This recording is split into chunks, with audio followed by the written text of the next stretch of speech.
Politics is thicker than blood. Hello, everyone. Welcome for another episode of Conservative PH Vibes.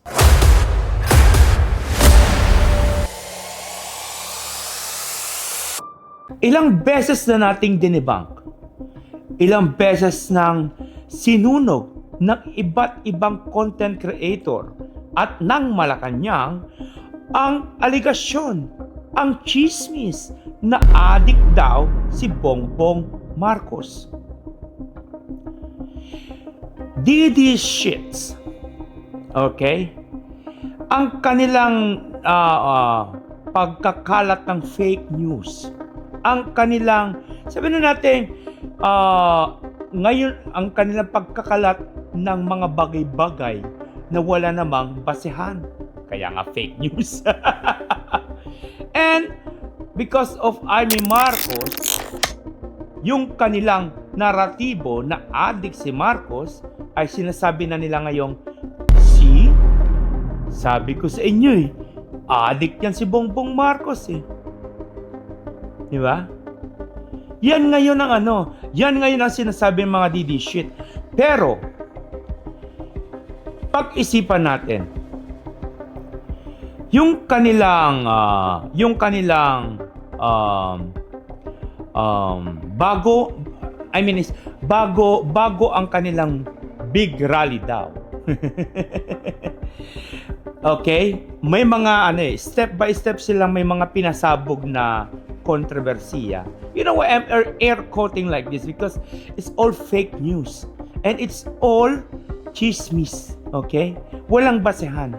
Una, Zaldico, hindi kinagat ng tao. Okay? Pangalawa, okay? Itong si Amy Marcos na sinasabing adik raw si Bongbong Marcos. Dito na sila naglalaro ngayon. But, merong chismis itong si Ramon Tulfo. Okay? Basahin natin May chismis itong si Ramon Tulfo na may koneksyon sa mga nangyayari ngayon. Okay? Ni-screenshot ko na to, guys. Okay. Sabi niya, latest report about Zaldico. This was posted 8 hours ago. He might be in Japan. So, ibig sabihin nun, okay, he might be in Japan through a DFA is still checking. And said to be eager to come back if anti-Marcos rallies pick up steam. Babalik daw siya kung yung anti-Marcos rally magkakaroon ng bigat, ng saysay. Okay? Ibig sabihin nito, okay, lahat ng ginagawa ni Zaldico is hindi para sa katotohanan. Yung ginawa niya is to just save his own ass. Alright?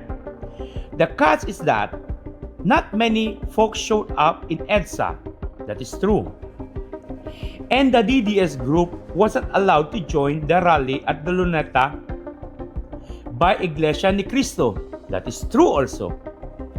Even Edwin Lacerda, who used to be presidential advisor, mentioned in his show that Ko was in Japan and he'd be happy to come back if the rally could get enough critical mass, which they fail.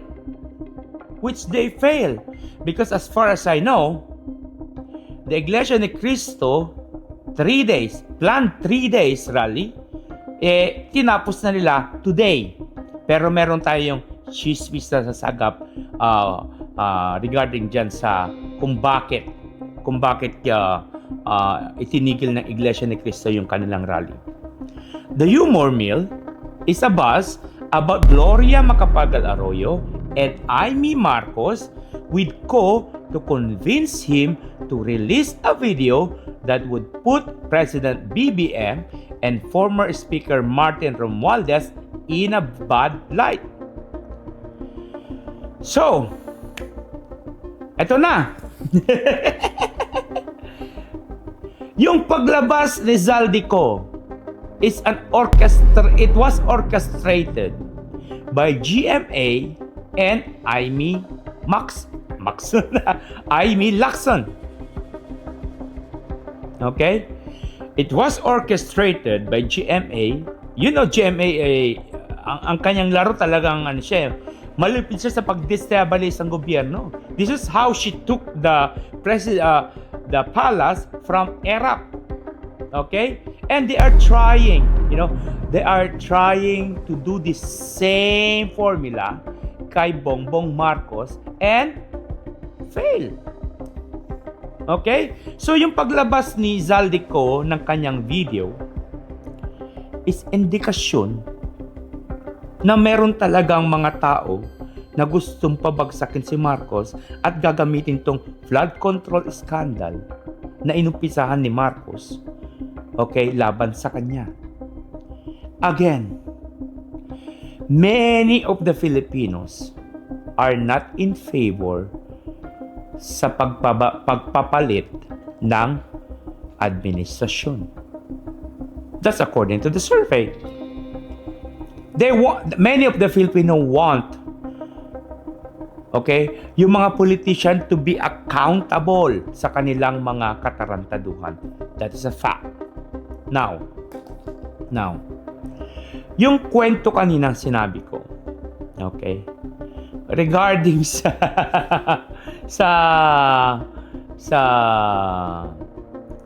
yung kay Amy Marcos.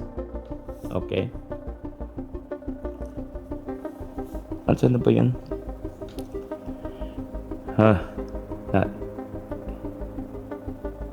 Yeah. Sorry. Medyo na blanco ako kasi nagigigil ako sa kabusitan. Anyways, why the Iglesia ni Cristo canceled, okay, itong kanilang 3 days. Instead of 3 days, naging 2 days. It's because, okay, according sa mga usap-usapan sa mga gedli-gedli, nasa Maynila na yung binayaran ng 2 malaking politiko para manggulo bukas. Mamaya. So, sa mga kababayan kong Iglesia ni Cristo, how far you can go? How far you can go? Are you going to let your people get hurt? Because there was a chismis about those people na manggugulo mamaya. Because they already failed on day 1 and they miserably failed on day 2 when they start, okay, putting again the same stupid narrative sa loob na kung ang pagkain nga, pag pinaulit-ulit mong ininit sa microwave, pumapangit ang panlasa. Ito pa kayang naratibong ito. Diba? So, mga kababayan ko, especially those in Quirino Grandstand, you have to go home. The Duterte, they don't care about your safety at all. They even send mga taong galing sa ibang lugar. I heard galing from Mindanao na manggugulo mamaya diyan sa Maynila. Because the plan was they're going to march from Quirino Grandstand going to the Malacanang. But that never happened. Why? Because medyo siguro na pag-isip-isip ng leader ng Iglesia ni Cristo na this is a very bad idea. Yes, it is a very bad idea. They're going to do the same formula for what they have done during Plaza Miranda. Okay? Yung ginawa na sa Plaza Miranda dati. They want to do the same. So mga kababayan ko, please be careful. pag kayo naging kasangkapan ng mga hayop na yan, kayo ang sarili nyo ang dapat yung sisihin. Now, the main event. Ito ha. Ito ay, sabi na natin, haka-haka lamang natin, no? Haka-haka. And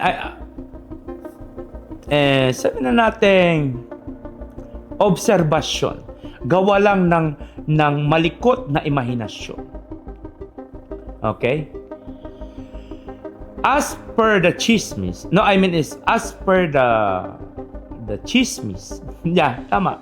As per the chismis na lumalabas. Okay? Na itong si Inday nangako kay Amy na siya raw ay gagawing vice-presidente. Everybody knows that. Karamihan sa atin alam na yan. But, why Amy Marcos? Okay?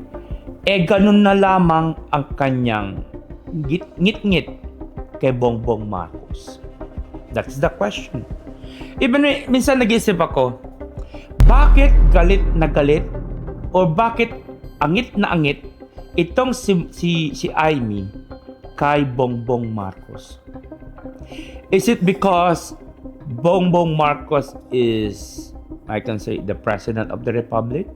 Well, tinulungan naman ni Amy, di ba? Tinulungan naman ni Amy itong si Marcos, si Bongbong, na maging presidente. Tama? Di ba? Now, after that, they already planned to destabilize the government after, like, some saying after 2 weeks, they already planning eh. Pero no.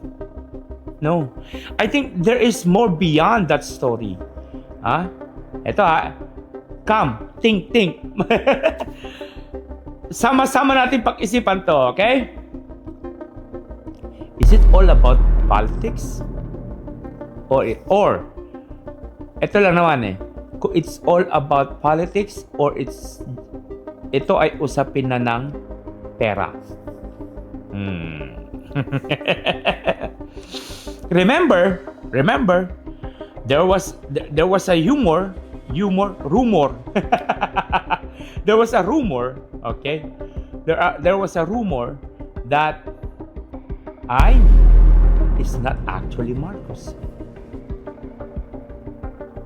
Maybe part of the clause sa kanilang tinatawag ng mga mayayaman na last will and testament. Yan! Nakalagay sa clause doon na makukuha lamang ng eredero ang kanyang mana. Okay? Sa pamamagitan ng kasi alam natin, di ba, na itong matandang Marcos is like, he is actually like, he is a public servant. So baka nilagay sa clause niya na Bongbong should be president, then after that, Bongbong will take over the state. What about that? Ngayon lang nalaman ni Amy Marcos yung ganong clause. Siguro, we don't know kasi yung pinanguhugutan ni Amy Marcos ng kanyang galit, ng kanyang silakbo kay Bongbong at sa pamilya niya is napaka-obvious eh. It's no longer about politics, guys. I think this has something to do with the money. This has something to do sa pera ng mga Marcos. Think. Diba? Kasi siguro nakalagay sa clause ng kanyang last will and testament. Kanyang last will and testament. Teleserye! Kakanood ba yung teleserye? Na kailangan mo ibahagi ang ibang part ng kayamanan natin sa mga kababayan ko. Diba? Ano bang ginagawa ni Marcos ngayon? Ni Bongbong? Namimigay siya ng lupa, guys. Ekta-ektarya, libo-libong titulo ang kanyang pinamimigay sa tao. Libo-libong titulo ang pinamimigay ni Bongbong Marcos sa mga kababayan natin dyan sa Pilipinas. And maybe this is just part of the whole Last Will and Testament. Ano lang naman yan, naglaro lang naman ng pag-iisip ko dyan. And siguro kasi Bongbong is, I can say, the only, sabi natin heredero when it comes to the Marcoses. Okay, ang tagapagmana. Kasi siyang lalaki. Okay? And there's also chismis na Aimee is not part of the, bloodline. And there's also chismis na even Aimee is not a daughter of Imelda. Chismis. Hindi confirm, chismis. Kasi yung mukha ni Aimee Marcos, ikukumpara mo sa mga magkakapatid na si Irene at saka si Bongbong. Magkahawig sila, men. Kasi maganda si Imelda ng kabataan niya. Kaya kung sobrang ganda ni Imelda, okay, bakit ni isang feature ng mukha ni Imelda walang nakuha si Aimee Marcos? Wala siyang nakuha sa mukha ni Imelda at wala rin siya nakuha sa mukha ng matandang Marcos. O baka naman talagang teleserye ang buhay nila na itong si Aimee ay isa lamang ampon. At syempre, pag ikaw ampun ka, malamang ang pamamanahan, okay, is yung talagang tunay na kadugo. Kasi nag-umpisa ang lahat ng ito right after malano ni Bongbong Marcos, and right after Marcos is starting to, I can say, magpamudmud, okay, ng kanyang ng sandamakmak na titulo. Di ba? Yeah, it's just an imagination, guys. Pero it maybe totoo, maybe hindi. Okay? Hindi ko siya kino-confer na totoo. Imahinasyon lang po natin yan. Okay? Now,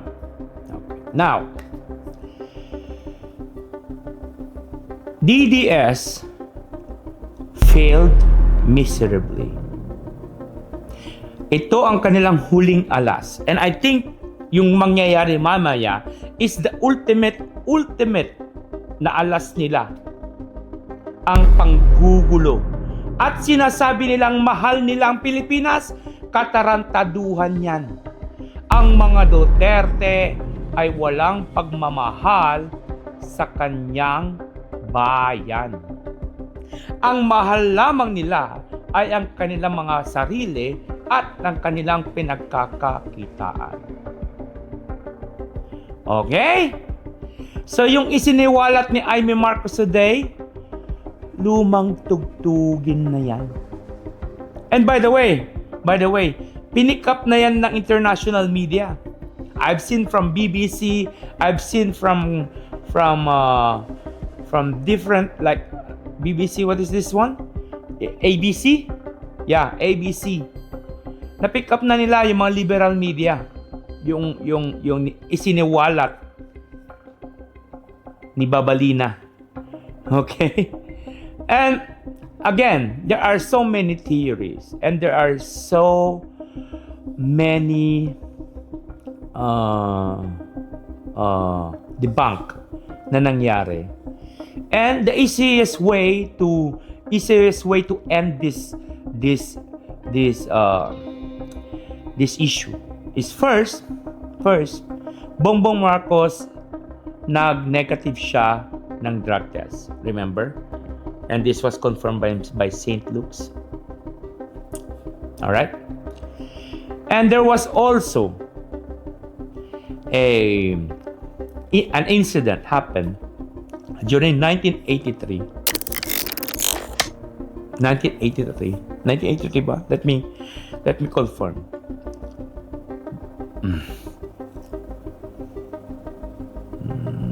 Okay. Yeah. 1983. There was incident. May nangyari noong 1983 wherein Bongbong Marcos donated his yung part ng kidney niya kay matandang Marcos, kay Apolacay. Now, kung sasakyan natin naratibo ni Babalina, how a drug addict like Marcos, for example, can donate his kidney, a healthy kidney, to his father. Diba? Second, kung na-donate na niya yung kanyang part ng kanyang kidney, okay? Ito ngayon ang tanong. Ibig sabihin nun, bumaba ang depensa niya when it comes into any sakit. At kung mababa ang depensa mo, or you think, kung naging addict ka from 1983 onwards, or nung kabataan mo, kasi sabi niya, pati si Lisa daw nag-addict eh. You think Bongbong Marcos will still exist now? Kung inabuso niya yon? I don't think so. Maybe matagal nang patay si Bongbong. Kung talaga inabuso niya yon, kung talaga nag-addict siya, kung totoo man yun. Kasi mababa ng depensa mo eh. Isa na lang ang kidney mo eh. Tapos mag-a-addict ka ba? Mamamatay ka. Hindi sana tatanda si Bongbong ng ganyan. Diba? So, mga pinag-ugutan ni Amy Marcos is all about, I can say, inggit or galit.